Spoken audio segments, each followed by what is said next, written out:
இன்னைக்கு இந்த வீடியோல ஒரு சூப்பரான வெப் சீரிஸோட எக்ஸ்பிளனேஷன் பத்தி தான் நம்ம பார்க்க போறோம். இதோட பேரு தி கேம் அப்படின்றது. இந்த வெப் சீரிஸ் நெட்ஃபிளிக்ஸ்ல தான் ரிலீஸ் ஆயிருக்கு. இது ஒரு சூப்பரான கிரைம் த்ரில்லர் வெப் சீரிஸ்னு சொல்லலாம். பொதுவா வெப் சீரிஸ் எடுத்துக்கிட்டா கெட்ட வார்த்தை நிறைய வரும் பாத்தீங்களா. இந்த வெப் சீரிஸை பொறுத்த வரைக்கும் கெட்ட வார்த்தை எதுவுமே வராது. அதே மாதிரி அடல்ட் கண்டென்ட்டும் பெருசா எதுவுமே கிடையாது. ஃபேமிலியோட பார்க்கணும்னு நினைக்கிறவங்க தாராளமா ஃபுல் வெப் சீரிஸை கூட பாருங்க. இல்ல கதை தெரிஞ்சுக்கிட்டா போதும்னு நினைக்கிறவங்க மேற்கொண்டு இந்த வீடியோவை கண்டினியூ பண்ணுங்க. முதல்ல நான் பிளாட்டை பத்தி சொல்றேன். நம்ம ஹீரோயினோட பேரு காவியா அப்படின்றது. கேமிங்லாம் ரெடி பண்ணுவாங்க பாத்தீங்களா, அந்த மாதிரி ஒரு கம்பெனில வேலை பார்க்கறாங்க. நம்ம காவியா ரொம்ப போல்டானவங்களா இருப்பாங்க. எல்லார்கிட்டயும் தைரியமா பேசுறாங்க. இந்த மாதிரி ரீசன்ட்டா இவங்க ஒரு பேட்டி தராங்க. அந்த பேட்டி தந்ததுக்கு அப்புறம் இவங்க சிலரால அட்டாக் செய்யப்படுறாங்க. அவங்க எல்லாருமே மாஸ்க் போட்டிருப்பாங்க. யார் அட்டாக் செஞ்சா, எதுக்காக அட்டாக் செஞ்சாங்க, இந்த மாதிரி விசாரணை நடக்குது. கடைசியில கண்டுபிடிச்சாங்களா இல்லையான்னு சொல்றது தான் கதையா இருக்கும். கண்டிப்பா உங்களுக்கு பிடிக்கும்னு நம்புறேன். எக்ஸ்பிளனேஷனுக்குள்ள போறதுக்கு முன்னாடி வீடியோக்கு ஒரு லைக் போடுங்க. அது மூலியமா இந்த வீடியோ இன்னும் நிறைய பேர்கிட்ட கொண்டு போய் சேர்க்கப்படும். மேற்கொண்டு டைம் வேஸ்ட் பண்ணாம நம்ம நேரடியா எக்ஸ்பிளனேஷனுக்குள்ள போயிடலாம். சீரிஸோட ஸ்டார்டிங் சீனே நம்ம ஹீரோயின் காவியா இருக்காங்கல்ல, பீச் ஓரத்துல விழுந்து கிடக்குறாங்க. அசைவே இல்லாத மாதிரி தான் விழுந்து கிடக்குறாங்க. இந்த வழியா ஒரு பையன் கேம் விளையாடிக்கிட்டே வந்துட்டு இருக்கான். இவங்க விழுந்து கிடக்கிறத பார்த்து ஷாக் ஆயிடுறான். இப்போ உடனே அப்பாவை கூப்பிடுறான். அதே மாதிரி நிறைய பேர் இந்த இடத்துக்கு வந்துடுறாங்க. இந்த பொண்ணுக்கு என்னாச்சு ஏதாச்சுன்ற மாதிரி பக்கத்துல வந்து செக் பண்ணி பாக்குறாங்க. அசைவே இல்லாம வேற இருக்காங்கல்ல, செத்து போயிட்டாங்களா அப்படின்ற மாதிரிலாம் பயப்படுறாங்க. அப்படியே கட் பண்ணி சில வாரத்துக்கு முன்னாடி நடந்த விஷயத்தை நமக்கு காட்ட ஆரம்பிக்கிறாங்க. இவங்க தான் நம்ம ஹீரோயினா இருப்பாங்க. பேரு காவியா அப்படின்றது. இவங்களை பொறுத்த வரைக்கும் சோசியல் மீடியால ரொம்ப ஆக்டிவா இருப்பாங்க. இவங்க லைஃப்ல நடக்கிற எல்லா விஷயத்தையும் சோசியல் மீடியால உடனே அப்டேட் பண்ணிடுவாங்க. மோட்டிவேட் பண்ற மாதிரி தான் பேசுவாங்க. இவங்களை பொறுத்த வரைக்கும் ஒரு கேமிங் கம்பெனில முக்கியமான பொறுப்புல வேலை பார்த்துட்டு இருக்காங்க. இப்ப இவங்க கிளம்பி வேலைக்கு வரதை தான் நமக்கு காட்டுறாங்க. இந்த கம்பெனியோட ஹெட் பேரு ரோஷன் அப்படின்றது. இப்ப காட்டுறாங்கல்ல, இவர் தான் ரோஷனா இருப்பாரு. இப்போ ஒருத்தர காட்டுறாங்கல்ல, இவர் பேரு அனுப் அப்படின்றது. இந்த அனுப் தான் ஹீரோயினோட ஹஸ்பண்டா இருப்பாரு. இப்ப ஹீரோயினும் இந்த இடத்துக்கு வந்துடுறாங்க. ஆக்சுவலா அனுப் ஒரு கேம் ரெடி பண்ணிருப்பாரு, ஹீரோயின் ஒரு கேம் ரெடி பண்ணிருப்பாங்க. ரெண்டுமே சூப்பரா போயிட்டு இருக்கு. இதனால ரோஷன் இருக்காருல, ரெண்டு பேருக்குமே பாராட்டெல்லாம் சொல்லிட்டு இருக்காரு. சுத்தி இருக்க எல்லாருமே கிளாப்லாம் தட்டிட்டு இருக்காங்க. சீக்கிரமா இதுல சில டெவலப்மெண்ட்லாம் நீங்க பண்ணணும் அப்படின்ற மாதிரி சொல்லிட்டு சரி பண்றோன்ற மாதிரி ஏத்துக்கிறாங்க. இப்ப ஹீரோயின் சீக்கிரமா முடிக்க வேண்டிய ஒரு வேலை இருக்கு. இவங்க டீம் கிட்ட இந்த விஷயத்த சொல்றாங்க. டீம்லயே கார்த்திக்னு ஒரு நபர் இருக்காரு. அவருக்கு ஹீரோயினை பிடிக்காது போல. சீக்கிரமாலாம் இந்த வேலையை முடிக்க முடியாது, லேட் ஆகும்னு சொல்லிட்டாரு. கொஞ்சம் தெனாவட்ட வேற பேசிட்டு இருக்காரு. அதுக்கு நம்ம ஹீரோயின் இருக்காங்கல்ல, முடிக்க முடியுமான்னு கேட்கல, கண்டிப்பா முடிக்கணும்னு சொல்றேன்ற மாதிரி கொஞ்சம் கோவமா பேசிடுறாங்க. ஆக்சுவலா இந்த டீம்ல இவங்களோட ஃப்ரெண்ட் ஒருத்தங்க இருப்பாங்க. அவங்க பேரு ஆனி அப்படின்றது. இப்ப ஆனி கூட பேசிக்கிட்டே நடந்து வந்துட்டு இருக்காங்க. ஆனியோட தம்பியை பொறுத்த வரைக்கும் இன்டர்னா இந்த இடத்துல வேலை பார்த்துட்டு இருக்காரு. அவரோட பேரை பொறுத்த வரைக்கும் டேனி அப்படின்றது. இப்ப நம்ம ஹீரோயினும் அனுப்ப பாக்குறதுக்காக வந்துடுறாங்க. நீ எப்ப கிளம்புன, என்கிட்ட ஒரு வார்த்தை சொல்லிருக்கலாம்ல அப்படின்ற மாதிரி கேக்குறாங்க. இல்ல, நீ நல்லா தூங்கிட்டு இருந்த, அதுவும் இல்லாம நீ லேட்டா வரலாம்ல, அதுக்காக தான் உன்னை விட்டுட்டு தனியா வந்துட்டேன்ற மாதிரிலாம் சொல்லிட்டாரு. இவங்க ரொமான்ஸ் பண்ணிட்டு இருக்கும் போது ஆனி இந்த இடத்துக்கு வந்துடுறாங்க. நீ பேட்டிக்கு ரெடி ஆகுன்னு சொல்லிட்டாங்க. இவங்க கேமிங் சம்பந்தமா பேட்டிக்காக தான் ஒரு சேனலுக்கு வந்திருக்காங்க. ஆக்சுவலா இவங்கள மாதிரியே கேமை கிரியேட் பண்ண வேற ரெண்டு பேர் வந்திருக்காங்க. ஒருத்தர் பேரு திலீப் அப்படின்றது, இன்னொருத்தர் பேரு விக்ரம் அப்படின்றது. இவங்க பொண்ணுன்றதுனால திலீப் இருக்கார்ல, கொஞ்சம் கிண்டல் பண்ற மாதிரிலாம் பேசுறாரு. இதை கேட்கிற இவங்களுக்கு பயங்கரமா கோவம் வருது. அந்த இடத்துல இவங்க கோவப்பட்டு இருக்காங்க. விக்ரம்னு இன்னொருத்தர் தான் இவங்களுக்கு கொஞ்சம் சப்போர்ட்டிவா பேசிட்டு இருக்காரு. இந்த மாதிரிலாம் கிண்டல் பண்ணாதீங்கன்னு சொல்லிட்டாரு. இவங்க வேற கோவப்பட்டு இருக்காங்கல்ல, கோவப்படாது அப்படின்ற மாதிரி ரோஷனோட அசிஸ்டன்ட் லேடி சொல்றாங்க. ஆனா இவங்க அதை மீறியும் கோவப்படுறாங்க. பேட்டியை முடிச்சிடுறாங்க. ரோஷன் இது எல்லாத்தையும் பார்த்திருப்பாரு. நீ எதுக்காக அவசரப்பட்டு கோவப்பட்ட, இது மூலியமா நம்ம கேமுக்கு இன்னும் ப்ரொமோஷன் கிடைச்சிருக்கும், நீ சொதப்பிட்டன்ற மாதிரி சொல்லிட்டாரு. அவன் தப்பா பேசினா, அதனால தான் இப்படி கோவப்பட்டன்ற மாதிரி சொல்றாங்க. இப்பதான் இவங்களுக்கு புதுசா ஒரு பிரச்சனை வருது. அது என்னன்னு பாத்தீங்கன்னா, நம்ம ஹீரோ ஒரு கேம் ரெடி பண்ணாரு பாத்தீங்களா, அந்த கேமை விளையாடிக்கிட்டே ஒருத்தன் கார்ல போயிருப்பான். கார் ஆக்சிடென்ட்ல 2 பேர் இறந்து போயிருப்பாங்க. இதை பத்தி நியூஸ்ல சொல்லிட்டு இருக்காங்க. இதனால இவங்களோட கேம் கொஞ்சம் அடி வாங்க வாய்ப்பு இருக்குல்ல. அதனால ரோஷனோட அசிஸ்டன்ட் லேடியான கீர்த்தி இருக்காங்கல்ல, இவங்களுக்கு தெரிஞ்சவங்க கிட்ட பேசுறாங்க. கேமை பத்தி சொல்லாம நீங்க நியூஸை போடுங்கன்னு சொல்றாங்க. பரவாயில்ல, இதுக்கப்புறம் கேமை பத்தி மென்ஷன் பண்ண மாட்டாங்க, பிரச்சனை இல்லைன்ற மாதிரி ரோஷன் கிட்ட சொல்றாங்க. இப்ப காவியாவோட வேலை முடிஞ்சிருது. காவியா கிளம்பலாம்னு நினைச்சா டயர் பஞ்சர் ஆயிருக்கு. என்ன திரும்பி டயர் பஞ்சர் ஆயிருக்குன்ற மாதிரி பார்த்துட்டு இருக்காங்க. இதை ரெடி பண்ண முடியுமான்ற மாதிரி செக்யூரிட்டி கிட்ட காசெல்லாம் தந்துட்டு இருக்காங்க. அப்பன்னு பார்த்து கூட வேலை பார்க்குற கௌதம்னு ஒருத்தர் வந்திருக்காரு. இவர் அனுப்போட பெஸ்ட் ஃப்ரெண்டா இருப்பாரு. என்ன வீட்டுல டிராப் பண்ண முடியுமான்னு கேக்குறாங்க. இவரை ஏத்துக்கிறாரு. இப்ப கொஞ்சம் குறுகுறுன்னு இவர் பாக்குற மாதிரியும் நமக்கு காட்டுறாங்க. ஏன் எதுக்குன்னு தெரியல. இப்போ ஒரு நபரை காட்டுறாங்க. அவர் ஃபேஸ் நமக்கு தெரியல. ஆனா அவர் ஹீரோயினை கிண்டல் பண்ற மாதிரி மீம்லாம் ரெடி பண்றாரு. நம்ம ஹீரோயினை பொறுத்த வரைக்கும் அம்மா இருக்காங்க. அதே மாதிரி அக்கா பொண்ணு இருக்கா. அக்காவோட பொண்ணு பேரு தாரா அப்படின்றது. இப்ப அம்மா இருக்காங்கல்ல, தாராவோட பர்த்டேக்கு நீங்க சர்ப்ரைஸா கேக்கெல்லாம் வாங்கிட்டு வந்துருங்கன்ற மாதிரி சொல்லிட்டாங்க. அதெல்லாம் நாங்க மறக்கலமா, கண்டிப்பா நாங்க வாங்கிட்டு வந்துடுறோம் அப்படின்ற மாதிரி இவங்களுமே அம்மா கிட்ட பேசிட்டு இருக்காங்க. நம்ம ஹீரோயினுக்கு மேக்னான்னு ஒரு பெஸ்ட் ஃப்ரெண்ட் இருப்பாங்க. அவங்க ஒரு நல்ல வேலையில இருந்திருப்பாங்க. ஆனா குழந்தை பிறந்ததுக்கு அப்புறம் குழந்தைய பாத்துக்கிறதுக்காக தான் டைம் எல்லாம் ஸ்பெண்ட் பண்ணிட்டு இருக்காங்க. குழந்தை வந்ததுக்கு அப்புறம் என்னால எதுவுமே பண்ண முடியல, இப்ப குழந்தைகிட்ட தான் பிஸியா இருக்கேன், ஆனா இதுவும் எனக்கு பிடிச்சிருக்கு அப்படின்ற மாதிரிலாம் மேகனா பேசிட்டு இருக்காங்க. ஆக்சுவலா நம்ம ஹீரோவை பொறுத்த வரைக்கும் குழந்தை பெத்துக்கணும்ன்ற மாதிரி ஆசை இருக்கும், ஒய்ஃப் தான் அதை தள்ளி போட்டுட்டு இருக்காங்க போல. ஹஸ்பண்ட் லைட்டா சோகமா மாறுறது நமக்கு தெரியுது. காவியாக்கு எதிராக யாரோ மீமை கிரியேட் பண்ணி போட்ட மாதிரி நமக்கு காமிச்சாங்க பாத்தீங்களா, அந்த மீமை இப்ப டேனின்ற பையன் பாக்குறான். இவனுக்கு பக்கத்துல இப்ப கார்த்திக் உட்காந்துட்டு இருப்பாரு. அண்ணன் எப்படி கிரியேட் பண்ணிருக்காங்க பாருங்கன்ற மாதிரி காட்டுறான். அதுக்கு கார்த்திக் இருக்கார்ல, இவ வாயை வச்சுட்டு சும்மா இருக்கணும், லூஸ் டாக் விட்டா இப்படிதான் பண்ணுவாங்கன்ற மாதிரி சொல்றாரு. நம்ம ஹீரோயினுக்கு ரெகுலராவே ட்ரோல்லாம் வந்துட்டு தான் இருக்கு போல. இப்ப ஆனி கிட்ட இருந்து கால் வருது. எப்பவுமே ட்ரோல் தானே வரும், இந்த வாட்டி கொஞ்சம் எக்ஸ்ட்ரீமா போயிருக்காங்க, என் தம்பி தான் காமிச்சான், உனக்கு அனுப்பி வச்சிருக்கான்ற மாதிரி அனுப்பி வச்சிருக்காங்க. அந்த மீமை பாக்குறவங்க பயங்கரமா ஷாக் ஆகுறாங்க. இவங்க அதை பார்த்துட்டு இருக்கும் போது மேகனாவும் பார்த்துடுறாங்க, ஹஸ்பண்டும் பார்த்துட்டு என்னடி இப்படி பண்ணி வச்சிருக்காங்கன்னு மேகனா கேக்குறாங்க. அதெல்லாம் ஒண்ணே இல்ல, நான் இன்னைக்கு இன்டர்வியூல இப்படி பேசினேன்ல, அதனால கோவப்பட்ட யாராவது இப்படி மீமை கிரியேட் பண்ணிருப்பாங்கன்னு சொல்றாங்க. ஆனா ஹஸ்பண்டுக்கு இதை பார்க்கும்போது லைட்டா பயமா இருக்கு. இப்ப இவங்க வீட்டுக்கு வந்துடுறாங்க. ஹஸ்பண்ட் இருக்காருல, சீக்கிரமா நம்ம குழந்தை பெத்துக்கலாம், கல்யாணம் ஆகி 4-5 வருஷம் ஆயிருச்சுன்னு சொல்லிட்டு, இன்னும் எனக்கு டைம் வேணும், இன்னும் என்னோட கரியர்ல ஏதாவது சாதனை பண்ணிட்டு அதுக்கப்புறம் பண்ணிக்கலான்ற மாதிரி இவங்களும் சொல்றாங்க. இப்ப மறுநாள் காவியாவோட ஆபீஸ்ல நடக்கிறத காட்டுறாங்க. காவியாவோட போட்டோ இருக்கு பாத்தீங்களா, ஒரு பெரிய மேகசினோட முன்னாடி வந்திருக்கு, அதை சந்தோஷமா ஃப்ரெண்டு காமிச்சிட்டு இருக்காங்க. இது எல்லாத்தையும் பாக்குற கார்த்திக்கு பயங்கரமா கோவம் எல்லாம் வருது. இப்ப ரோஷன் எல்லாரையும் கூப்பிட்டு பேச ஆரம்பிக்கிறாரு. இப்ப ஹீரோவை பயங்கரமா பாராட்டுறாரு. காரணம் என்ன தெரியுமா, ஹீரோ ஒரு கேம் கிரியேட் பண்ணியிருக்கிறதா சொன்னல, அந்த கேமோட டவுன்லோடு டபுள் மடங்கு ஆயிருக்கும், அதனால தான் பாராட்டிட்டு இருக்காரு. அதே மாதிரி ஹீரோயினோட போட்டோவும் வந்து மேகசின்ல வந்திருக்குல்ல, அதுக்காக பாராட்டுறாரு. நம்ம ஹீரோயினோட பைக் டயர் அடிக்கடி பஞ்சர் ஆகுது, யாரோ திட்டமிட்டு இப்படி பண்றாங்களா அப்படின்ற மாதிரி இவங்களுக்கு தோணுது. இவங்களுமே டேனியை கூப்பிட்டு பேசுறாங்க. இதை பண்ணது யாருன்றதை கண்டுபிடிக்க முடியுமான்னு கேக்குறாங்க. சரிக்கா, நான் ட்ரை பண்ணி பாக்குறேன் அப்படின்ற மாதிரி டேனியோ சொல்றான். நம்ம ஹீரோயினுக்கு ஒரு அக்கா பொண்ணு இருக்கிறதா சொன்னோம் பாத்தீங்களா, அந்த பொண்ணோட பேரு தாரா அப்படின்றது. தாராக்காக இவங்க கேக்கெல்லாம் வாங்கிட்டு வந்துடுறாங்க. இதை தாண்டி தாராக்காக ஒரு மொபைல் போனை இவங்க வாங்கிட்டு வந்திருக்காங்க. தாராக்கு 15 வயசு தான் ஆகுது. இவங்க மொபைல் போனை தராங்க. இந்த விஷயத்தெல்லாம் பாக்குற அம்மாக்கு கோபமா இருக்கு. ஏற்கனவே அவ ரூம்குள்ள போய் கதவை சாத்திக்கிட்டே இருக்கா, நீங்க போனை வேற வாங்கி தரீங்களா, இதெல்லாம் எனக்கு சுத்தமா பிடிக்கலன்ற மாதிரி சொல்றாங்க.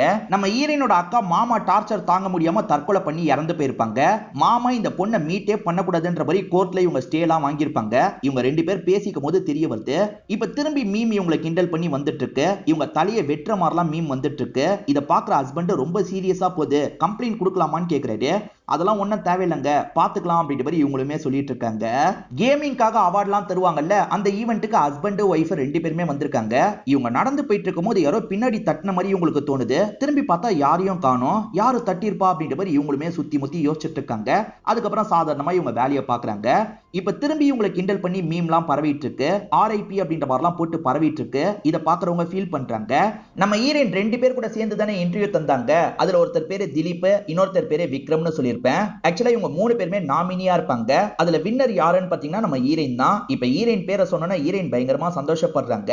ஆனா ஹீரோயினை இன்டர்வியூல ஒருத்தர் கிண்டல் பண்ணாரு பாத்தீங்களா, திலீப் தான் கிண்டல் பண்ணிருப்பாரு. அவருக்கு இதை பார்க்கும்போது கடுப்பா இருக்கு. ஆனா ஹீரோயினை சப்போர்ட் பண்ணார்ல அந்த விக்ரம் இவங்களுக்காக கிளாப்லாம் தட்டுறாரு. இவங்களுமே சந்தோஷமா வாங்கிடுறாங்க. இப்ப அனுப்பு எதர்ச்சியா ஒய்ஃபோட பேக பாக்குறாரு. அதுல ஒரு விஷயத்தை பார்த்து ஷாக் ஆயிடுறாரு. ஒய்ஃப் பிரெக்னன்ட்டா இருக்கிறத மறைச்சிருக்காங்க, அந்த கருவை இவர்கிட்ட கேட்காமயே கலைச்சிருக்காங்கன்னு தெரிய வருது. இதெல்லாம் உள்ளுக்குள்ள வச்சு இவர் கடுப்புல இருக்காரு. இப்ப 2 பேருமே பேசிக்கிட்டே கார்ல வந்துட்டு இருக்காங்க. அப்ப ஹஸ்பண்ட் இருக்காருல, எதுக்காக இந்த மாதிரி பண்ணன்னு கேக்குறாரு. உன்கிட்ட நானே பேசணும்னு நினைச்சேன், சாரின்ற மாதிரிலாம் இவங்க சொல்றாங்க. என்கிட்ட எதுக்கு சொல்லல, அதுதான் எனக்கு கோவம்ன்ற மாதிரி சொல்லிட்டாரு. இப்ப அதை பத்தி பேசாத, இப்பதான் நான் அவார்டு வாங்கி சந்தோஷமா இருக்கேன், ப்ளீஸ் வேணான்ற மாதிரி சொல்றாங்க. இவர் திரும்ப திரும்ப அதை பத்தி பேசுறதுனால இவங்க டென்ஷன் ஆயிடுறாங்க. காரை விட்டு இறங்கிடுறாங்க. நீ கார்ல ஏறு, எதனால வீட்டுக்கு போய் பேசிக்கலான்ற மாதிரி அனுப்பு சொல்றாரு. ஆனா இவங்க கேட்க மாட்டாங்க. நான் மேகனாவை பார்த்துட்டு வரேன், என்ன விடுங்கன்ற மாதிரிலாம் சொல்றாங்க. இப்போ ஒரு ஆட்டோல வேகமா ஏறிடுறாங்க. நானே டிராப் பண்றேன்னு சொல்றாரு. இவங்க கேட்காம இங்க இருந்து கிளம்ப ஆரம்பிச்சிடுறாங்க. இப்ப மேகனாக்கு இவங்க மெசேஜ் எல்லாம் பண்ணிட்டு இருக்காங்க. மேகனா அந்த போனை எடுக்காம இருக்காங்க. கொஞ்ச நேரத்துல மேகனா கிட்ட இருந்து மெசேஜ் வருது, பார்ல வெயிட் பண்ணு, நான் வந்து பிக்கப் பண்ணிக்கிறேன்ற மாதிரி சொல்றாங்க. இவங்களுமே அந்த பார் ஏரியாவுக்கு வந்துடுறாங்க. மேகனா வீட்டுக்கு பக்கத்துல தான் இந்த பார் இருக்கும். இங்க கொஞ்சம் சரக்கெல்லாம் வாங்கி இவங்க அடிச்சிட்டு இருக்காங்க. சரக்கு அடிச்சதுல இவங்க செம்ம போதையில மாறிடுறாங்க. அப்ப மேகனாவும் வெளியே வான்னு சொல்றாங்க. இவங்க வெளியே நடந்து வந்துட்டு இருக்காங்க. அப்படி நடந்து வந்துட்டு இருக்கும் போது இவங்களுக்கு பின்னாடி மாஸ்க் போட்ட மாதிரி சிலர் வராங்க. இவங்க ஹஸ்பண்ட் ஒரு கேம் கிரியேட் பண்ணதா சொன்ன பாத்தீங்களா, அதுல இந்த மாதிரி தான் மாஸ்க் போட்டு வருவாங்க. அந்த மாஸ்க் போட்ட மாதிரி தான் சிலர் அட்டாக் பண்றாங்க. இங்கதான் ஃபர்ஸ்ட் எபிசோட் முடியுது. இப்ப ஹீரோயின் ஒரு பீச்ல கிடக்குறாங்க. உயிர் இருக்கிறது ஆளுங்களுக்கு தெரியுது. உடனே போலீஸ்க்கு கால் பண்ணி தகவலை கொடுக்குறாங்க.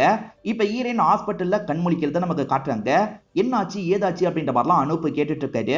இவங்களுமே நடந்த விஷயத்தெல்லாம் அனுப் கிட்ட சொல்லிட்டு இருக்காங்க. அதே மாதிரி லேடி டாக்டர் இருக்காங்கல்ல, நீங்க ட்ரக் எடுத்திருக்கீங்களான்னு கேக்குறாங்க. ஆமா குடிச்சன்ற மாதிரிலாம் சொல்லிட்டாங்க. பொண்ணா இருந்துட்டு எப்படிங்க குடிப்பீங்கன்ற மாதிரி டாக்டர் கோவப்படுறாங்க. அப்ப ஆணா இருந்தா குடிக்கலாம், பொண்ணா இருந்தா குடிக்கூடாதான்ற மாதிரி இன்ஸ்பெக்டர் லேடி இந்த இடத்துக்கு வந்துடுறாங்க. இவங்க பேரு பானுமதி அப்படின்றது. இப்ப இன்ஸ்பெக்டர் லேடியும் என்னாச்சு ஏதாச்சுன்ற மாதிரி கேக்குறாங்க. இவங்களுமே நைட்டு நடந்த விஷயத்த சொல்றாங்க. இவங்க 2 பேருக்குள்ள ஏற்பட்ட சண்டைய பத்தி சொல்ல மாட்டாங்க. நான் ஃப்ரெண்டு வீட்டுக்கு போலான்னு நினைச்சேன், அப்பதான் இந்த விஷயம் நடந்தது அப்படின்ற மாதிரிலாம் சொல்றாங்க. ஃப்ரெண்டு மெசேஜ் பண்ணா, அதனால பார்ல இருந்தேன், அதுக்கப்புறம் வெளியே போனேன் அப்படின்ற மாதிரிலாம் இவங்க சொல்லிட்டு இருக்காங்க. உங்களை அட்டாக் பண்ண உங்களோட ஃபேஸை பாத்தீங்களான்னு இன்ஸ்பெக்டர் கேக்குறாங்க. எல்லாருமே மாஸ்க் போட்டிருந்தாங்க, என் ஹஸ்பண்ட் கிரியேட் பண்ண கேமோட மாஸ்க் தான் போட்டிருந்தாங்க அப்படின்ற மாதிரிலாம் இவங்க சொல்றாங்க. இப்ப அனுப்பு இருக்கார்ல, ஒய்ஃபுக்கு ரெகுலராவே மிரட்டல்லாம் வந்துட்டு இருக்கு அப்படின்ற மாதிரி சொல்லிட்டாரு. இது எல்லாத்தையும் இன்ஸ்பெக்டர் கேட்டுட்டு இருக்கும் போது ஏசிபி கிட்ட இருந்து கால் வருது. என்ன விஷயம் அப்படின்ற மாதிரி ஏசிபி கேக்குறாரு. இவங்களுமே கிடைச்சிருக்க டீட்டெயில பத்தி எல்லாம் ஏசிபி கிட்ட சொல்றாங்க.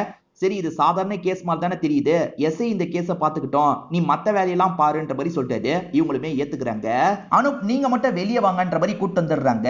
திரும்பியும் அட்டாக் நடக்க கூட வாய்ப்பு இருக்கு, நீங்க கொஞ்சம் கவனமாவே பாத்துக்கோங்கன்னு சொல்றாங்க. அனுப்பும் சரின்ற மாதிரிலாம் ஏத்துக்கிறாரு. இப்ப 2 பேருமே வீட்டுக்கு வந்துடுறாங்க. வீட்டுக்கு வந்த ஈரனும் ஒரு குளியல போடலாம்னு நினைக்கிறாங்க. அப்படி குளிச்சிட்டு இருக்கும் போதுதான் நைட்டு நடந்த விஷயம் இவங்களுக்கு தோணுது. ஆக்சுவலா சிலர் இவங்க கிட்ட எல்லாம் மீறி நடந்திருப்பாங்க. அதெல்லாம் தெரிஞ்சோன்னா ஷாக் ஆயிடுறாங்க. திடீர்னு பார்த்தா இவங்க வீட்டுக்கு அம்மாவும் தாராவும் வந்துடுறாங்க. இவங்க காயத்தோட இருக்கிறத பார்த்து ஷாக் ஆயிடுறாங்க. என்னாச்சு ஏதாச்சுன்னு கேக்குறாங்க. அது ஒண்ணும் இல்ல, படிக்கட்டுல இருந்து இவ தவறி விழுந்துட்டா அப்படின்ற மாதிரி ஹஸ்பண்ட் போய் சொல்லி சமாளிச்சிட்டு இருக்காரு. ஆனா காவியாவோட அம்மா விடுற மாதிரியே தெரியல. எப்படியாச்சுன்னு திரும்பி திரும்பி கேக்குறாங்க.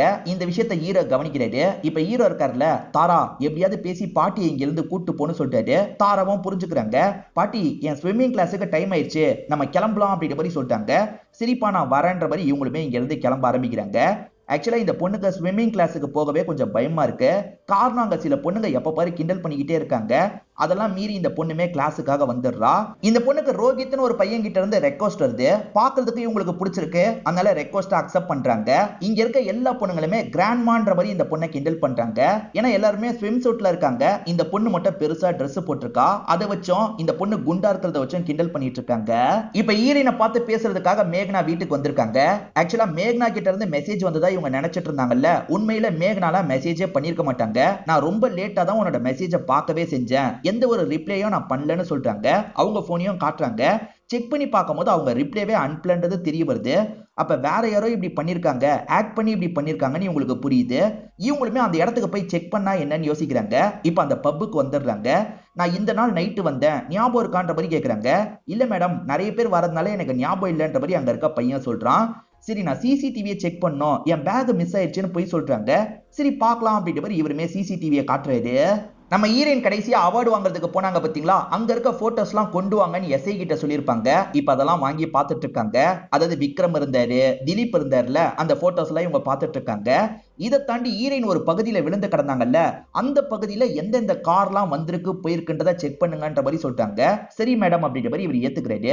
இதை தாண்டி ஹீரோயினோட போன் மிஸ் ஆயிருக்கும், அதே மாதிரி கார்ட்லாம் மிஸ் ஆயிருக்கும். கார்டை யாராவது யூஸ் பண்ணிருக்காங்களான்னு பாருங்கன்ற மாதிரிலாம் இவங்க சொல்லிட்டு இருக்காங்க. இப்ப ஹீரோயின் பொருள்லாம் வாங்குறதுக்காக ஒரு கடைக்கு வந்திருக்காங்க.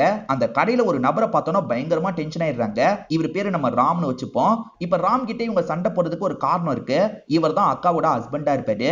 ஆக்சுவலா கோர்ட் என்ன சொல்லியிருப்பாங்கன்னா, இந்த ஏரியா பக்கமே இவர் வரக்கூடாதுன்னு சொல்லியிருப்பாங்க. நீ எதுக்காக இந்த ஏரியா பக்கம் வர, திரும்பி அந்த தாராவை மீட் பண்ணணும்னு நினைச்ச, அவ்வளவுதான் அப்படின்ற மாதிரிலாம் சொல்லிட்டாங்க. நான் முன்ன மாதிரிலாம் இல்ல, இப்ப குடிப்பழக்கத்தையே மொத்தமா விட்டுட்டேன், நான் தாராவை பாக்குறதுக்காகலாம் வரல, எதர்ச்சியா தான் வந்தேன்னு சொல்லிட்டாரு. இப்ப இவங்களுமே வார்னிங் கொடுத்து அனுப்பி வைக்கிறாங்க. ஈரனோட கார்டு மிஸ் ஆச்சுன்னு சொன்னேன் பாத்தீங்களா, அந்த கார்டை வச்சு ஒரு இடத்துல 5000 ரூபாய் காசு எடுத்திருக்காங்கன்னு தெரிய வருது. அதை பத்திலாம் இன்ஸ்பெக்டர் லேடி சொல்றாங்க. அப்ப ஈரன் சிசிடிவில என்ன கிடைச்சது அப்படின்றத சொல்றாங்க. சிசிடிவியை செக் பண்ணும்போது இவங்க ட்ரிங்க்ஸ்ல யாரோ எதையோ கலந்துருக்கிறது உங்களுக்கு தெரியுது. ஆனா கலந்தவனோட ஃபேஸ் தெளிவா தெரியல. யாரோ திட்டமிட்டு தான் அப்ப மயக்க மருந்த கலந்துருக்காங்க, உங்களை அங்க இருந்து தூக்கிட்டு போயிருக்காங்க. யாரா இருக்கும் அப்படின்ற மாதிரிலாம் இந்த இடத்துல இவங்க யோசிச்சுட்டு இருக்காங்க. கவலைப்படாதீங்க, யாரு என்னன்றதை சீக்கிரமா கண்டுபிடிக்கிறேன்னு சொல்றாங்க. அது வரைக்கும் ஒய்ஃபை கொஞ்சம் கவனமா பாத்துக்கோங்க, நான் ஹஸ்பண்ட் கிட்ட சொல்லிட்டு இந்த இடத்தை விட்டு இவங்க கிளம்ப ஆரம்பிக்கிறாங்க. இப்ப ஹஸ்பண்ட் ஒய்ஃப் மேல கோவப்படுறாரு. நீ எதுக்கு தனியா அந்த பாருக்கு போன, அந்த பார் அட்டெண்டர் ஏதாவது ஒண்ணு பண்ணியிருந்தா, அவன் கெட்டவனா இருந்தா என்ன பண்ணுவ அப்படின்ற மாதிரிலாம் இவர் கேட்டுட்டு இருக்காரு. சாரி, இதுக்கப்புறம் இந்த மாதிரிலாம் பண்ண மாட்டேன் அப்படின்ற மாதிரி இவங்களுமே சொல்லிட்டு இருக்காங்க. இவங்க போன் தொலைஞ்சிருச்சுன்னு சொன்னா பாத்தீங்களா, ஹஸ்பண்ட் புதுசா ஒரு போனை இவங்களுக்கு வாங்கி தராரு. அதே மாதிரி ரோஷன் கிட்ட விஷயத்த சொல்லிட்டேன் அப்படின்ற மாதிரி சொல்லிட்டாரு. எதுக்கு அவசரப்பட்டு சொன்னீங்கன்ற மாதிரி இவங்க கேக்குறாங்க. இப்ப இவங்க ஆபீஸ்க்கு வரும்போது எல்லாருமே இவங்களை பாவமா பாக்குறாங்க. விஷயம் தெரிஞ்சுதான் இப்படி பாவமா பார்த்துட்டு இருக்காங்க. இன்னும் ரெஸ்ட் எடுத்துட்டு வர வேண்டியதுன்ற மாதிரி ரோஷன் கேக்குறாரு. இல்ல ரோஷன், நான் ஓகே தான் அப்படின்ற மாதிரி இவங்க சொல்றாங்க. இப்ப ரோஷன் இருக்கார்ல, உன்னை அட்டாக் பண்ணவன் நம்ம கேமோட மாஸ்க போட்டு தான் அட்டாக் பண்ணான்றதை இதுக்கப்புறம் சொல்லாத, கேம்க்கு ஏதாவது பிரச்சனை வரும்னு சொல்லிட்டாரு. இப்போ கூட இவர் கேம தான் நினைக்கிறாரு, நம்மள நினைக்கல அப்படின்ற மாதிரி இவங்க கொஞ்சம் அப்செட் ஆன மாதிரி அங்க இருந்து கிளம்பிடுறாங்க. இவங்களோட ஃப்ரெண்ட் ஆனி தான் இவங்களுக்கு பக்கத்துல வந்து ஆறுதல் சொல்றாங்க. இதெல்லாம் பண்றது யாருன்னு கண்டுபிடின்ற மாதிரி அந்த டேனி கிட்ட சொன்னாங்கல்ல, இப்ப டேனியை பாக்குறதுக்காக வந்துடுறாங்க. என்னடா ஏதாவது கண்டுபிடிச்சியான்னு கேக்குறாங்க. அக்கா, உங்களை சாதாரண ஆளுங்க கிண்டல் பண்ணல, டார்க் வெப்ல இருந்து எல்லாம் கிண்டல் பண்றாங்க, நானுமே டார்க் வெப்புக்குள்ள நுழைஞ்சிருக்கேன் அப்படின்ற மாதிரி சொல்றான். அவனுங்க கொஞ்சம் அபியூஸ்லாம் பண்ணாங்க பாத்தீங்களா, அதை பத்தியே இவங்க ஹஸ்பண்ட் கிட்ட சொல்றாங்க. ரொம்ப சோகமா தான் இந்த விஷயத்த சொல்லிட்டு இருக்காங்க. ஹஸ்பண்ட் இவங்களுக்கு ஆறுதல்லாம் சொல்லிட்டு இருக்காரு. அதெல்லாம் மறந்துரு, நீ எப்பவுமே போல தைரியமா இருக்கணும், அதுதான் எனக்கு வேணும்ன்ற மாதிரிலாம் சொல்லிட்டாரு. ஹஸ்பண்ட் இப்படி பேசும்போது இவங்களுக்கு ஒண்ணு தோண ஆரம்பிக்குது, இதை பத்தி நம்ம பேசி ஆகணும்ன்ற மாதிரி யோசிக்கிறாங்க. இவங்க தோன்ற விஷயத்தெல்லாம் ஆன்லைன்ல பேசுவாங்கல்ல, அந்த மாதிரி இப்ப வீடியோ மாதிரி எடுக்க ஆரம்பிக்கிறாங்க. எனக்கு இந்த மாதிரி ஒரு அட்டாக் நடந்திருக்கு, எந்த ஒரு ஃபீல்டுலயும் பொண்ணு பண்ணிட்டா யாராலையும் அதை ஏத்துக்க முடியல, தொடர்ச்சியா என்ன சைபர் புள்ளி பண்ணிட்டு இருந்தாங்க, இப்ப நேர்லயே என்ன அட்டாக் பண்ணிருக்காங்க, இந்த மாதிரிலாம் பண்ணிட்டா நான் முடங்கிடுவேன்னு நினைக்கிறாங்க. இந்த மாதிரியான விஷயத்துக்குலாம் நான் முடங்க மாட்டேன், எப்பவுமே அவங்களை எதிர்த்து சண்டை போடுவேன்ற மாதிரிலாம் இவங்க பேசி வீடியோ போடுறாங்க. இந்த வீடியோ இப்ப நிறைய பரவ ஆரம்பிக்குது. நிறைய இன்ஃப்ளூயன்சர்லாம் இருப்பாங்கல்ல, இவங்களுக்கு சப்போர்ட் பண்ணி போஸ்ட் எல்லாம் போட்டுட்டு இருக்காங்க. நிறைய பேர் வீடியோ எல்லாம் கூட போடுறாங்க. இது எல்லாத்தையும் ஹஸ்பண்ட் தான் பார்த்துட்டு இருக்காரு. நீ பேசி போட்ட வீடியோ பயங்கர ரெஸ்பான்ஸ் கிடைச்சிருக்கு, எல்லாருமே உனக்கு பாசிட்டிவா தான் பேசிட்டு இருக்காங்க பாருன்ற மாதிரி சில வீடியோவெல்லாம் காமிச்சிட்டு இருக்காரு. இவங்களுமே இதை பார்த்து கொஞ்சம் சந்தோஷப்படுறாங்க. இப்ப இவங்க வீட்டு வாசல்ல யாரோ எதையோ வஸ்ட்டு போற மாதிரி காட்டுறாங்க. காலிங் பெல் அடிக்கிற சவுண்ட் கேட்டு ஹீரோவும் கதவை திறந்து பாக்குறாரு. ஏதோ ஒரு பார்சல் தான் இருக்கு, என்ன பார்சலா இருக்கும்ன்ற மாதிரி இவரும் எடுத்துட்டு உள்ள வராரு. என்ன பார்சல்னு இவங்க கேக்குறாங்க. அதை பாக்குற இவரோட முகம் மாற ஆரம்பிக்குது. இப்ப பொறுமையா வெளியே எடுக்கிறாரு. ரத்தம் இருக்கிற இடத்துல இவங்களோட செருப்பு 2 தான் இருக்கு. உன்னோட செருப்புன்ற மாதிரி காட்டுறாரு. இங்கதான் செகண்ட் எபிசோட் முடியுது. இந்த தாராவை பொறுத்த வரைக்கும் ரோஹித்னு ஒரு பையன் கிட்ட சேட்லாம் பண்ண ஆரம்பிச்சா பாத்தீங்களா, இப்ப 2 பேருமே வீடியோ சேட்லாம் பண்ண ஆரம்பிக்கிறாங்க. அந்த பையன் இருக்கான்ல, நீ கொஞ்சம் கேமராவை கீழே இறக்கு, உன்னோட பாடியை நான் ஃபுல்லா பார்க்கணுன்ற மாதிரிலாம் சொல்றான். அதெல்லாம் ஒன்றும் தேவையில்லை அப்படின்ற மாதிரி இவங்க சொல்றாங்க. இவங்க கொஞ்சம் ஃபேட்டா இருக்காங்கல்ல, அதனால எப்படி இவங்க கிட்ட காட்டுறது அப்படின்ற மாதிரிலாம் தயங்கிட்டு இருக்காங்க. அவன் ப்ளீஸ் ப்ளீஸ் அப்படின்ற மாதிரிலாம் கெஞ்சிட்டு இருக்கான். அப்பன்னு பார்த்து பாட்டி இந்த இடத்துக்கு வராங்க. யார்கிட்ட பேசிட்டு இருக்கன்னு கேக்குறாங்க. யார்கிட்டயும் பேசலையே, டிராயிங் தான் வரைஞ்சிட்டு இருக்கேன்னு இவ போய் சொல்றா. இப்ப ஆனி வேலைக்கு கிளம்பலான்னு சொல்றாங்க. அப்ப தம்பி இருக்கார்ல, யார் இதை பண்ணான்றதை கண்டுபிடிச்சிட்டன்ற மாதிரி அக்கா கிட்ட எக்ஸ்பிளைன் பண்ணிட்டு இருக்காரு. இப்ப இன்ஸ்பெக்டர் இருக்காங்கல்ல, ஈரனை பாக்குறதுக்காக இந்த கம்பெனிக்கு வந்திருக்காங்க. அது பிளட் எல்லாம் கிடையாதுங்க, உங்களை பயம்புத்துறதுக்காக கெமிக்கலை தான் கலந்து வச்சிருக்காங்க அப்படின்ற மாதிரிலாம் சொல்லிட்டு இருக்காங்க. நான் ஒரு வீடியோ போட்டேன், அதனால கோவப்பட்டு இப்படி பண்ணிருப்பானான்ற மாதிரி கேக்குறாங்க. மேபி இருக்கலான்ற மாதிரி இந்த இன்ஸ்பெக்டர் லேடி சொல்றாங்க. அப்ப ரோஷன் இந்த இடத்துக்கு வந்துடுறாரு. உங்ககிட்ட வாரண்ட்லாம் இருக்கா, எதுக்காக நீங்க இந்த இடத்துக்கு வந்தீங்கன்ற மாதிரி கேக்குறாரு. இதை கேட்கிற இன்ஸ்பெக்டர் லேடிக்கு சட்டுன்னு கோவம் வந்துருது. நான் யாருக்கும் டிஸ்டர்பன்ஸ் கொடுக்க வேணான்றதுக்காக தான் அன்யூனிஃபார்ம்ல வந்து விசாரணை பண்ணிட்டு இருக்கேன். உங்களுக்கு வாரண்ட் தானே வேணும், வாரண்டோட வரேன், போலீஸ் ட்ரெஸ் போட்டு வரேன், இங்க இருந்து நிறைய பேரை கூட்டு போய் விசாரணை பண்றேன்ற மாதிரிலாம் சொல்றாங்க. ஏன் மேடம் இப்படி பண்றீங்க, நான் அந்த அர்த்தத்துல பேசல, சாரின்ற மாதிரி ரோஷன் கேக்குறாரு. ரோஷனோட அசிஸ்டன்ட் பேரு கீர்த்தின்னு சொல்லியிருப்பேன். அவங்களுமே கொஞ்சம் கூல் பண்ணிட்டு இருக்காங்க. எதுனால சரி எங்க கிட்ட முன்னாடி சொல்லுங்க, நாங்களே உங்களுக்கு அரேஞ்ச்மெண்ட்லாம் பண்றோம்ன்ற மாதிரி சொல்றாங்க. இப்ப இன்ஸ்பெக்டர் லேடி இருக்காங்கல்ல, இதுக்கப்புறம் இந்த போஸ்ட் எல்லாம் கொஞ்சம் கம்மி பண்ணுங்க, தேவையில்லாம போஸ்ட் எல்லாம் போடாதீங்கன்ற மாதிரி அட்வைஸ் பண்ணிட்டு இங்க இருந்து கிளம்புறாங்க. இப்ப இவன் கண்டுபிடிச்சிட்டேன்னு சொன்னான் பாத்தீங்களா, அதை பத்தி ஈரன் கிட்ட சொல்லலான்ற மாதிரி எக்ஸ்பிளைன் பண்றான். பண்ணது யாருன்னு சொல்றான்னு பாத்தீங்கன்னா கார்த்திக் தான் பண்ணிருக்காரு. கார்த்திக் தான் முதல்ல இதை கிரியேட் பண்ணிருக்காரு. ஆனா இப்ப பரப்பிட்டு இருக்கிறது வேற யாரோ மாதிரி தெரியுது அப்படின்ற மாதிரிலாம் இந்த பையன் சொல்றான். கார்த்திக் போய் பண்ணிருக்கானான்ற மாதிரி இவங்க ஷாக் ஆகுறாங்க. இந்த பொண்ணு ஸ்விம்மிங் கிளாஸ் வேணான்ற மாதிரி சொல்றா. உனக்கு ஸ்விம்மிங்னா பிடிக்கும்ல, அப்புறம் என்ன பிரச்சனைன்ற மாதிரி பாட்டி கேக்குறாங்க. இங்க இருக்க பொண்ணுங்களா என்ன கிண்டல் பண்றாங்க, நான் பெரிய ட்ரெஸ்ஸா போட்டிருக்கேன், எனக்கு பிடிக்கலன்ற மாதிரி சொல்றா. ஸ்விம்மிங்க்கு என்ன ட்ரெஸ் கம்ஃபர்டபுளா இருக்கோ அந்த ட்ரெஸ்ஸே நீ போட்டுக்கோ, சின்ன ட்ரெஸ்ஸா இருந்தாலும் பரவாயில்ல அப்படின்ற மாதிரி பாட்டி சொல்றாங்க. அதே மாதிரி பாட்டி என்ன டிராப் பண்றதுக்கு வராதீங்க, இதை வச்சும் கிண்டல் பண்றாங்கன்ற மாதிரி சொல்லிட்டாங்க. சரின்ற மாதிரி பாட்டி இந்த இடத்துல ஏத்துக்கிட்டு விட்டுட்டு போறாங்க. இப்ப கோச் லேடி இருக்காங்கல்ல, என்ன லேட்டு இறங்குன்ற மாதிரி சொல்றாங்க. இல்ல இல்ல, நான் புதுசா ஒரு ட்ரெஸ் வாங்கணும், நான் ட்ரெஸ் மட்டும் வாங்கிட்டு வந்துடுறேன் அப்படின்ற மாதிரி இங்கேயே ட்ரெஸ் விக்கிற இடத்துக்கு போறாங்க.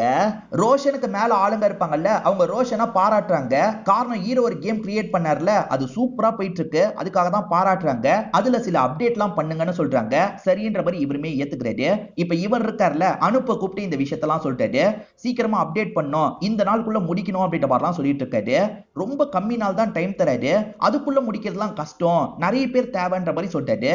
கஷ்டம்னு எனக்கும் தெரியும், இன்னும் ஆளுங்க தேவைன்னா நீங்க ரெக்வயர் பண்ணிக்கோங்க, ஒன்னும் பிரச்சனை இல்லை அப்படின்ற மாதிரிலாம் சொல்லிட்டாரு. அனுப்ப மட்டும் இந்த விஷயத்த பண்ண சொல்ல ஈரேனியும் தான் பண்ண சொல்றாரு. ஈரேன் சரின்ற மாதிரிலாம் இந்த இடத்துல ஏத்துக்கிறாங்க.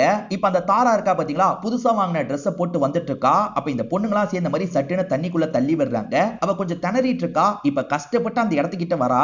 திரும்பி இவங்க புடிச்சு தள்ளி விடுறாங்க. இந்த மாதிரி திரும்ப திரும்ப அந்த பொண்ணை தள்ளி விட்டு கிண்டல் பண்ணிட்டு இருக்காங்க.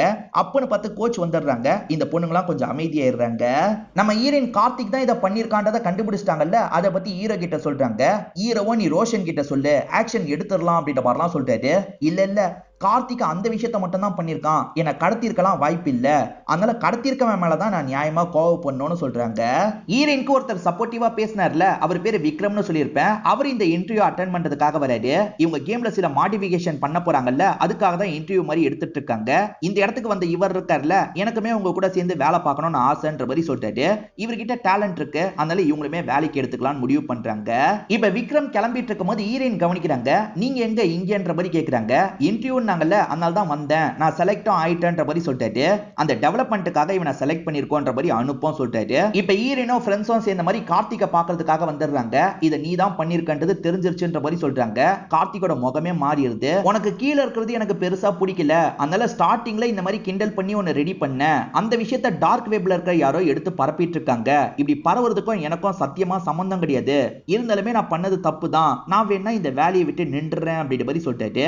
அதுக்கு இவங்க இருக்காங்கல்ல, உனக்கு ஏதாவது பிரச்சனைனா பாஸ் கிட்ட சொல்ல வேண்டியது தானே, டீம் மாத்திக்கிறேன்னு கேட்டிருக்க வேண்டியது தானே, அதுக்காக இந்த மாதிரியா பண்ணுவேன்ற மாதிரிலாம் கேட்டுட்டு இருக்காங்க.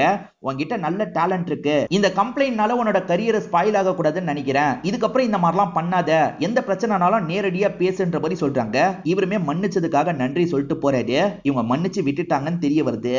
ஈரனோட ஏடிஎம் கார்டை வச்சு 5000 ரூபாய் எடுத்தது தெரிய வந்தது பாத்தீங்களா, அதே ஏடிஎம் கார்டை வச்சு வேற ஒரு ஏடிஎம்ல காசு எடுக்கிறதுக்கு ட்ரை பண்ணிருப்பாங்க. அது அவுட் ஆஃப் த சர்வீஸ்ல இருந்திருக்கும், அதனால காசை எடுக்க முடியல. அதே மாதிரி ஈரன் ட்ரிங்க்ல எதையோ கலந்த மாதிரி உங்களுக்கு ஃபுட்டேஜ் கிடைச்சது பாத்தீங்களா, காசு எடுத்தவனும் அவனும் ஒரே ஆள் இல்லன்றது உங்களுக்கு தெரிய வருது. சோ 2-3 பேர் சேர்ந்து தான் இந்த விஷயத்தை பண்ணிருக்காங்கன்றது உங்களுக்கு தெரியுது. சீக்கிரமா அவங்கள எல்லாம் கண்டுபிடிக்கணும் அப்படின்ற மாதிரி இவங்க யோசிச்சுட்டு இருக்காங்க. அப்ப ஏசிபி இந்த இடத்துக்கு வராரு. இந்த கேஸ் எதுக்குமா நீ ஹேண்டில் பண்ணிட்டு இருக்க, எஸ்ஐ பார்த்தா போதாதா அப்படின்ற மாதிரி கேக்குறாரு. ஏன்னா பந்தோபஸ்து கொடுக்குற வேலை எல்லாம் நிறைய இருக்கும், அதுக்காக தான் இந்த மாதிரி சொல்றாரு. சரி சார், எஸ்ஐயை நான் பார்க்க விடுறேன்ற மாதிரி இவங்களுமே ஏத்துக்கிறாங்க. இப்ப ஈரன் விசாரணை பண்ண பார் அட்டெண்டரை நமக்கு காட்டுறாங்க. அவர் தான் ஓப்பனே பண்ணுவார் போல. இப்ப கதவை திறந்து உள்ளலாம் போயிட்டு இருக்காரு. இதை கவனிக்கிற ஈரன் அவர்கிட்ட பேசணும்ன்ற மாதிரி உள்ள வராங்க. அப்படி உள்ள வந்து பார்க்கும்போது அவர் காணவே காணோம். திடீர்னு பார்த்தா பின்னாடி இருந்து சவுண்ட் கேக்குது. அவர் பின்னாடி இருந்து தான் பேசியிருப்பாரு. என்னதான் மேடம் உங்களுக்கு வேணும்ன்ற மாதிரி கேட்கிறாரு. வேற ஒரு ஹெல்ப், அன்னைக்கு வேற ஏதாவது கவனிச்சியான்ற மாதிரிலாம் இவங்க கேட்டுட்டு இருக்காங்க. அப்பதான் இவர் கூட வேலை பார்க்குற வேற ஒரு பொண்ணு வந்து நிக்கிறாங்க. அந்த பொண்ணை பார்க்கும்போது ஈரனோட மைண்டுக்குள்ள சில விஷயங்கள் ஓடிட்டு இருக்கு. இவங்க பாரை விட்டு வெளியே வந்தாங்கல்ல, அப்ப இந்த பொண்ணு பைக்கை விட்டுட்டு உள்ள வந்துட்டு இருந்திருப்பாங்க. நீ தானே பைக்கை விட்டுட்டு உள்ள வந்த, என்ன நீ பார்த்தல, என் பின்னாடி யாராவது வந்தாங்களா அப்படின்ற மாதிரிலாம் கேக்குறாங்க. ஆமா மேடம், உங்களுக்கு பின்னாடி 2-3 பேர் நடந்து வந்தாங்க அப்படின்ற மாதிரி இந்த பொண்ணு சொல்றா. அதே மாதிரி நீங்க சிரிச்சுக்கிட்டே அவங்க கிட்ட பேசுனீங்கன்ற மாதிரி சொல்றா. அதாவது இவங்க கொஞ்சம் போதையில இருந்தாங்கல்ல, அவங்கள பார்த்த மாதிரி பேசியிருக்காங்க போல. இது நான் அவங்க கிட்ட பேசணும் அப்படின்ற மாதிரி இவங்க ஷாக் ஆகுறாங்க. போதையில இருந்ததுனால தெரியாத நபர் கிட்ட பேசணுமா, இல்ல நமக்கு தெரிஞ்ச நபர் தான் யாராவது வந்தாங்களா அப்படின்ற மாதிரிலாம் இவங்க யோசிக்கிறாங்க.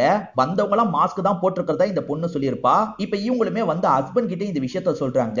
நான் தனியா போகாதன்னு சொன்னேன்ல, எதுக்கு தனியா போனேன்ற மாதிரி இவர் கேட்கிறாரு. நான் வேணும்ட்டே போல, அந்த வழியா ஒரு வேலையை பார்க்கறதுக்காக போகும்போது தான் போனேன்ற மாதிரி இவங்களுமே சொல்லிட்டு இருக்காங்க.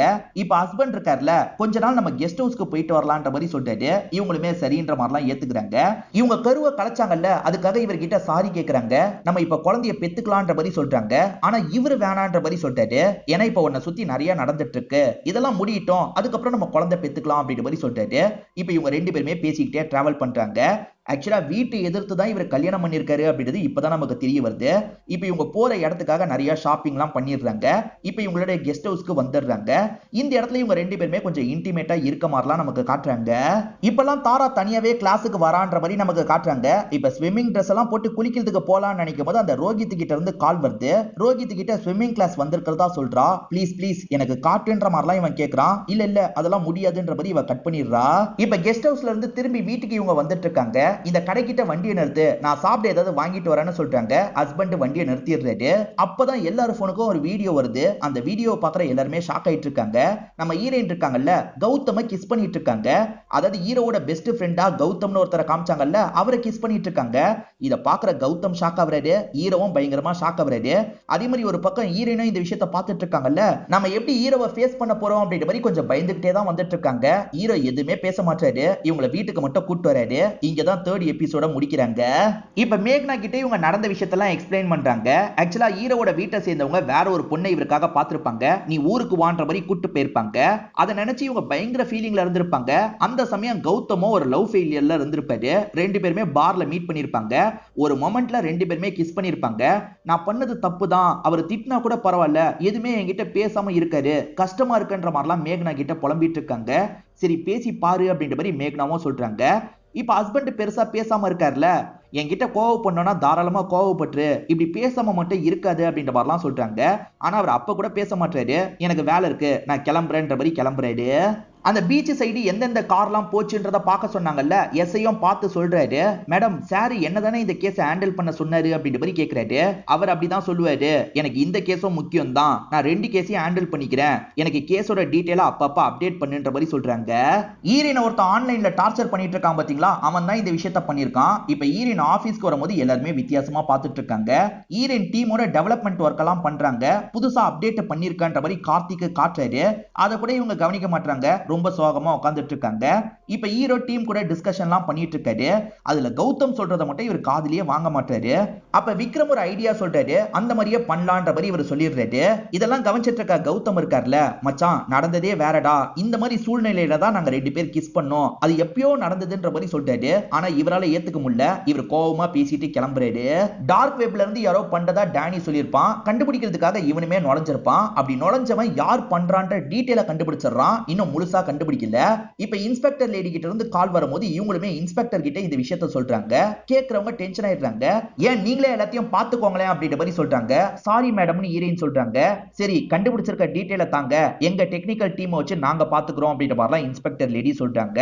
வேலையை முடிச்சுட்டு இவங்க வீட்டுக்கு வராங்க. ஹஸ்பண்ட் பேருக்கு தான் இவங்க கிட்ட பேசுறாரு, சரியாவே இவங்க கிட்ட பேச மாட்டாரு. ஹீரோயினுக்கு பீச்ல வச்சு அபியூஸ் நடந்தது பாத்தீங்களா, அதெல்லாம் மைண்டுக்குள்ள ஓடுது. இவங்க தூக்கத்துல இருந்து கண்முழிக்கிறாங்க. அப்ப ஹஸ்பண்ட் பக்கத்துல இல்லன்னு தெரிய வருது. வெளியே படுத்திருக்காரு. எதுக்காக வெளியே படுத்திருக்கீங்க அப்படின்ற மாதிரி இவங்க கேக்குறாங்க. எனக்கு கொஞ்சம் ஸ்பேஸ் வேணும்ன்ற மாதிரி இவர் சொல்றாரு. இதை கேட்டு இவங்க பயங்கரமா ஃபீல் பண்றாங்க. ஸ்பேஸ் தானே வேணும், நான் கொஞ்ச நாள் இங்க இல்ல, உங்க மனசு மாறினதுக்கு அப்புறமே வரேன்ற மாதிரி சொல்றாங்க. ஃப்ரெண்டு வீட்டுக்கு போலான்ற மாதிரி ஃப்ரெண்டு கிட்ட சொல்லி வச்சிருப்பாங்க. ஃப்ரெண்டுமே வான்னு சொல்லியிருப்பாங்க. இப்ப வந்தவங்க ஃப்ரெண்டோட தோல்ல சாஞ்ச மாதிரி ஃபீல் பண்ணி அழுதுட்டு இருக்காங்க. ஒரு டெவலப்மெண்ட் ஒர்க்க பண்ணுன்ற மாதிரி ரோஷன் சொல்லியிருப்பாரு. இன்னும் அந்த வேலையை முடிக்காம இருக்காங்க. இப்படி இருந்தா எப்படி, சீக்கிரமா அந்த வேலையை முடின்ற மாதிரிலாம் சொல்றாரு. இவங்களுமே ஏத்துக்கிறாங்க. இப்ப கார்த்திக் தான் ரொம்ப சப்போர்ட்டிவா இருக்காரு. கார்த்திக்மே அந்த வேலையை சீக்கிரமா முடிச்சிடலான்ற மாதிரிலாம் சொல்லிட்டு இருக்காரு. இப்ப அந்த ரோஹித்துமே உன்னை நியூடா பார்க்கணும்ன்ற மாதிரி சொல்றான். அதெல்லாம் நான் பண்ண மாட்டேன்ற மாதிரி இந்த பொண்ணு காலை கட் பண்றா. மெசேஜ் பண்ணா அவன் கிட்ட இருந்து ரிப்ளைவே வர மாட்டேங்குது. இவன் நியூடா காமிச்சாதான் பேசுவான்றது இந்த பொண்ணுக்கு ஒரு ஸ்டேஜ்ல புரிஞ்சிருது. இந்த பொண்ணு என்ன பண்றானா கதவெல்லாம் சாத்திடுறா. சரி ஒரு வாட்டி வேணா காட்டுன்ற மாதிரி இந்த பொண்ணு சொல்றா. போதும் காட்டுன்ற மாதிரி இவன் சொல்றான். இப்ப இந்த பொண்ணு கேமராவெல்லாம் ஒரு இடத்துல வச்சிடுறா. ட்ரெஸ் எல்லாம் கழட்ட ஆரம்பிக்கிறா. இவன் என்ன பண்றான்னு பாத்தீங்கன்னா அதை ஸ்கிரீன்ஷாட்லாம் எடுக்கிறான். இவனோட இன்டென்ஷன் தப்பா இருக்குன்றது நமக்கு புரிய வருது. இப்ப டேனி இருக்கான் பாத்தீங்களா, எங்க இருந்து இந்த விஷயத்தை பண்ணிட்டு இருக்கான்றதை ட்ரேஸ் பண்றதுக்கு ட்ரை பண்றான். ஏதோ ஒரு லொகேஷனை ட்ரேஸ் பண்றதுக்கு இவன் ட்ரை பண்றது விக்ரம்க்கு தெரியுது. என்னாச்சு ஏதாச்சுன்ற மாதிரி கேட்கறாரு. இப்ப இவனுமே சொல்லாமா வேணாமான்னு யோசிக்கிறான். அதுக்கப்புறம் ஹீரோயின்காக தான் ட்ரேஸ் பண்ணிட்டு இருக்கான்ற மாதிரி எல்லா விஷயத்தையும் சொல்லிடுறான். எனக்கும் இதுல அனுபவம் இருக்கு, நான் உனக்கு ஹெல்ப் பண்றேன் அப்படின்ற மாதிரி இவரும் ஹெல்ப் பண்ண ஆரம்பிக்கிறாரு. அப்படி ஹெல்ப் பண்றவரு எக்ஸாக்ட் லொகேஷனையே கண்டுபிடிச்சிடுறாரு. அந்த இடத்துக்கு போலான்ற மாதிரிலாம் யோசிக்கிறாங்க. இன்ஸ்பெக்டர் லேடி எங்க கிட்டயும் டெக்னிக்கல் டீம் இருக்கிறதா சொன்னாங்க பாத்தீங்களா, அந்த பொண்ணுமே இந்த லொகேஷனை கண்டுபிடிச்சிடுறாங்க. இங்க இருந்து தான் ஆபரேட் பண்றான்ற மாதிரிலாம் சொல்றாங்க. இப்ப அப்படியே கட் பண்ணி நமக்கு இந்த டேனியும் விக்ரமையும் காட்டுறாங்க. ரெண்டு பேருமே டீ குடிக்கிற மாதிரி அந்த இடத்த நோட்டம் விட்டுட்டு இருக்காங்க. முதல்ல அந்த இடம் தானான்றதை கன்ஃபார்ம் பண்றதுக்காக தான் இப்படி நோட்டம் விட்டுட்டு இருக்காங்க. அந்த வீட்டை பொறுத்த வரைக்கும் கமலேஷ் அப்படின்ற ஒரு பையன் தான் இருக்கான். அவன் கேம் விளையாடிட்டு இருக்கும்போது யாரோ கதவை தட்டுறாங்க. கதவை திறக்கிறதுக்காக போறான். இப்ப அப்படியே கட் பண்ணி ஈரன் இந்த இடத்துக்கு வர மாதிரி நமக்கு காட்டுறாங்க. ஈரன் எதர்ச்சியா தான் இந்த இடத்துக்கு வந்திருப்பாங்க. நீங்க ரெண்டு பேர் என்ன பண்றீங்கன்னு கேக்குறாங்க. இவங்க ரெண்டு பேர் பதில் சொல்றதுக்கு முன்னாடியே இந்த இடத்துக்கு போலீஸ் ஜீப்லாம் வருது. என்ன போலீஸ் ஜீப்லாம் வருதுன்ற மாதிரி எல்லாருமே இந்த இடத்துல வேடிக்கைலாம் பார்க்க ஆரம்பிக்கிறாங்க. இப்ப போலீஸான இந்த இன்ஸ்பெக்டர் லேடி தான் வந்திருக்காங்க. கதவை தட்டி பாக்குறாங்க. யாருமே திறக்கிற மாதிரியே தெரியல. சரி கதவை உடைச்சிட்டு உள்ள போலான்ற மாதிரி இவங்களுமே கதவை உடைச்சிட்டு உள்ள வந்து பாக்குறாங்க. அந்த கமலேஷ் இருக்கான் பாத்தீங்களா, தூக்குல தொங்கிட்டு இருக்கான். இவங்க வரதுக்கு முன்னாடி அவன் இறந்து போயிடுறான். இப்ப பாடி எல்லாம் இங்க இருந்து கொண்டு போக ஆரம்பிக்கிறாங்க. இவங்க கொண்டு போயிட்டு இருக்கிறத பார்த்தோன்னா ஹீரோயின் பேசுறதுக்காக வராங்க. அதுக்கு இன்ஸ்பெக்டர் லேடி இருக்காங்கல்ல, இங்க வச்சு எதுவும் பேச வேணாம், கிளம்புங்க ஸ்டேஷனுக்கு வாங்கன்னு சொல்றாங்க. இப்ப ஸ்டேஷனுக்கு இவங்க ஹஸ்பண்ட கூட்டிட்டு வந்துடுறாங்க. இவ்வளவு நாள் உங்களை தொல்லை பண்ணிட்டு இருந்தான்ல அது இவன் தான், அவன் நாங்க போறதுக்குள்ள தூக்கு மாட்டி இறந்து போயிட்டான் அப்படின்ற மாதிரி சொல்லிட்டாங்க. அவனா தூக்கு மாட்டி இறந்தானா இல்ல வேற யாராவது அவனை யூஸ் பண்ணிட்டு சாவடிச்சிட்டாங்களா தெரியல. ஏன்னா உங்க விஷயத்துல சம்பந்தப்பட்டது ஒருத்தன் கிடையாது, 2-3 பேரு. அது யாருன்றது இன்னும் கிளியரா தெரியல. முதல்ல இவன் சாவை பத்தி தெரிஞ்சுக்கிட்டு எதுனாலும் அப்டேட் பண்றன்ற மாதிரி சொல்றாங்க. சரி ஓகேன்ற மாதிரி இவங்க 2 பேருமே இங்க இருந்து கிளம்பிடுறாங்க. ஏசிபி திரும்பி இந்த கேஸ பத்தி கேக்குறாரு. இந்த கேஸோட சீரியஸ்னஸ் பத்தி இவங்க எக்ஸ்பிளைன் பண்றாங்க. இதனால ஏசிபியும் இதுக்கப்புறம் இந்த கேஸை நீயே ஹேண்டில் பண்ணு அப்படின்ற மாதிரி சொல்றாரு. இப்ப இந்த பொண்ணுமே ரோஹித் கிட்ட பேசிட்டு இருக்காங்க. ரோஹித் இருக்கான்ல இப்ப கூட அந்த போட்டோ தான் நான் பார்த்தேன்னு சொல்றான். அது எதுக்கு நீ சேவ் பண்ணி வச்சிருக்க, டெலீட் பண்ணுன்ற மாதிரிலாம் சொல்லிட்டாங்க. நான் என்ன பண்ண போறேன், சும்மா பாக்குறதுக்கு தானே வச்சிருக்கேன், ஃப்ரீயா விடுன்ற மாதிரிலாம் இவன் சொல்லிட்டு இருக்கான். இந்த பொண்ணுக்கு பயம் ஏற்படுது. இவனோட ஃப்ரெண்ட்ஸ் பக்கத்துல குடிச்சிட்டு தான் இருக்காங்க. சூப்பர் மச்சான் அப்படின்ற மாதிரிலாம் இவன் கிட்ட சொல்லி சிரிச்சிட்டு இருக்காங்க. இவனை பொறுத்த வரைக்கும் டார்க் வெப்லாம் இருக்கான் போல. டார்க் வெப்ல யாரோ இந்த பொண்ணை கரெக்ட் பண்ணுன்ற மாதிரி இவன் கிட்ட சொல்லியிருக்காங்க போல. இவன் அதை பண்ணிட்டேன்ற மாதிரிலாம் அவங்க கிட்ட சொல்லிட்டு இருக்கான். இப்ப அந்த நபர் இருக்கார்ல, இவளுக்கு ஒரு சித்தி இருக்கா, அந்த சித்தி கிட்ட கொஞ்சம் வம்பு பண்ணுன்ற மாதிரி சொல்றான். அப்படி சொல்றவன் ஃபேஸ நமக்கு காமிச்சிடுறாங்க. இந்த பையனும் சரின்ற மாதிரிலாம் இந்த இடத்துல ஏத்துக்கிறான். ரோஹித் கிட்ட ஒருத்தன் பேசினான் பாத்தீங்களா, அவன் பேரு சஞ்சய் அப்படின்றது. அவனை பொறுத்த வரைக்கும் பிராட்பேண்ட் கனெக்ஷன்லாம் கொடுப்பாங்கல்ல, அந்த மாதிரி ஒரு இடத்துல தான் வேலை பார்க்கறான். வேலையை பார்க்காம போன்ல கேம் விளையாடிட்டு இருக்கான். இந்த விஷயத்தை இவனோட எட்டு லேடி பாத்துடுறாங்க. எப்ப பாரு கேம் தான் விளையாடிட்டு இருப்பியா, போனை குடுன்ற மாதிரி இவன் கையில இருந்து போனை புடிங்கிடுறாங்க. வீட்டுக்கு போகும்போது வாங்கிக்கோன்னு சொல்றாங்க. இப்ப வீட்டுக்கு போற நேரம் வந்துருது. இவன் போனை வாங்குறதுக்காக வரான். இதுக்கப்புறம் இந்த மாதிரிலாம் பண்ணக்கூடாதுன்ற மாதிரி போனை தராங்க. இந்த லேடி வீட்டுக்கு போறாங்கல்ல, இவனுமே அந்த லேடியோட வீட்டை கண்டுபிடிக்கணும்ன்ற மாதிரி பின்னாடியே போயிட்டு இருக்கான். கமலேஷ்னு ஒரு பையன் தூக்கு மாட்டி செத்து போனான் பாத்தீங்களா, அவனோட சிஸ்டத்தெல்லாம் செக் பண்ணலாம்னு நினைச்சிருப்பாங்க. சிஸ்டத்துல இருக்க எல்லாமே டெலீட் ஆயிருக்கும். சாவணும்னு முடிவு பண்றவன் எதுக்கு டெலீட் பண்ணிட்டு சாவணும், அதுவும் இல்லாம நம்ம போறதுக்கு கொஞ்சம் முன்னாடி கேம் விளையாடி இருக்கான். கேம் விளையாண்டவன் திடீர்னு எப்படி சாவான், அதனால இது கண்டிப்பா தற்கொலை கிடையாது, திட்டமிட்ட கொலை தான் அப்படின்ற மாதிரிலாம் இவங்க 2 பேரும் டிஸ்கஸ் பண்ணிட்டு இருக்காங்க. இப்ப நமக்கு அந்த லேடியை காட்டுறாங்க. அந்த லேடி ஒரு பூனை வளர்க்குறாங்க போல. அந்த பூனை எங்க போச்சுன்னு தேடிட்டு இருக்காங்க. வெளியே தான் போயிருக்கோன்ற மாதிரி கதவை திறக்கிறாங்க. பார்த்தா அந்த பூனையை யாரோ சாவடிச்சிருக்காங்க. அதெல்லாம் பாக்குற இவங்க பயத்துல கத்திட்டு இருக்காங்க. இவங்களை ஃபாலோ பண்ணிட்டு அவன் வீட்டுக்கு வந்தான் பாத்தீங்களா, அவன் தான் இந்த விஷயத்த பண்ணிருக்கான்ற மாதிரி நமக்கு காட்டுறாங்க. இதோட 4th எபிசோடையும் முடிக்கிறாங்க. இந்த சீரீஸ்ல மொத்தமா 7 எபிசோட் இருக்கு. 4 எபிசோட நம்ம பார்த்துட்டோம். மீதி 3 எபிசோட அடுத்த வீடியோல பார்ப்போம். கண்டிப்பா இந்த எக்ஸ்பிளனேஷன் உங்களுக்கு பிடிச்சிருக்கும் நம்புறேன். இந்த வீடியோ உங்களுக்கு பிடிச்சிருந்ததுன்னா லைக் பண்ணுங்க, கமெண்ட் பண்ணுங்க, மறக்காம 360 தமிழ் சேனலை சப்ஸ்கிரைப் பண்ணுங்க. தொடர்ச்சியா இந்த மாதிரி வீடியோக்கள் வந்துகிட்டே தான் இருக்கும்.